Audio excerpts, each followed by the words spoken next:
Taon 1942, sobrang saya ang lahat. Pero may nakita silang bagay na walang jowa. Narrator naman eh. Tinignan nila ang laman nito. Mayroon parang madami ng pagkain at armas na parang ginawa si Nara. Anong ginagawa nito? Pampalinis ng puwet mo mata. Kala nila mayaman na silang lahat. Bakit nantagal ni narrator? Baka umiilang siya. Oh shoot, nandyan na si Bo. Subalit ang mga sasibakla na tinatawag na mga sandalong Imperial Hapones ay sinangop ang kanilang sambayan. At tinakaw ang trailer.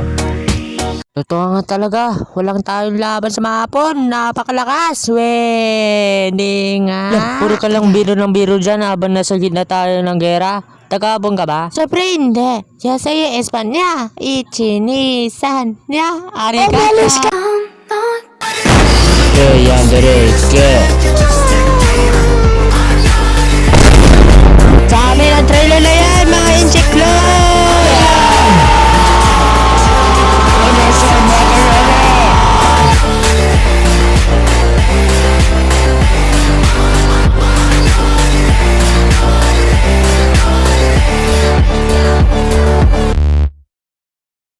Uy, Philippines!